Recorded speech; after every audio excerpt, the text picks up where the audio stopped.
ഹൈന്ദവ ദേവാലയങ്ങളിൽ ഇന്ന് അവരുടെ വിശ്വാസമനുസരിച്ച് അതുമായി ബന്ധപ്പെട്ട് ശിവരാത്രി അവരെ അമ്പലങ്ങളിൽ വളരെ കൃത്യമായി ആഘോഷിച്ചു കൊണ്ടിരിക്കുന്നു. അത് ഇന്ത്യയുടെ ഭരണഘടനയ്ക്കനുസരിച്ച് മുന്നോട്ട് പോകുന്നതാണ്.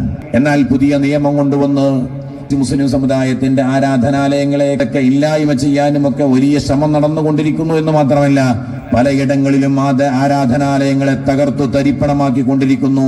നാളെ നടക്കുന്ന ആ വലിയ പ്രതിഷേധ സംഗമത്തിൽ നിങ്ങളുടെയൊക്കെ പങ്കാളിത്തം ഉണ്ടാവണമെന്ന് മാത്രം ഓർമ്മിപ്പിച്ചുകൊണ്ട് ഇനി വരാൻ പോകുന്ന ഒരു തലമുറക്ക് നമ്മുടെ രാജ്യത്തിന്റെ ഈ ജനാധിപത്യ പ്രക്രിയയിൽ, ഈ സംവിധാനത്തിൽ, ഈ രാജ്യത്തോട് മുൻഗാമികൾ കാണിച്ചിരുന്ന കൂറ്, ഈ രാജ്യത്തിന്റെ സ്വാതന്ത്ര്യത്തിന് വേണ്ടി അവർ ഒരുപാട് ത്യാഗങ്ങൾ സഹിച്ചു, ഒരുപാട് പ്രയാസങ്ങൾ സഹിച്ചു.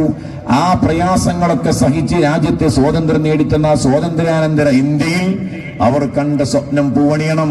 ആ സംവിധാനം ഈ ലോകം അവസാനിക്കുന്നതുവരെ നിലനിൽക്കണം. അതിനുവേണ്ടി നമ്മൾ പ്രതിഷേധിക്കണം, അവകാശത്തിന് വേണ്ടി പോരാടണം.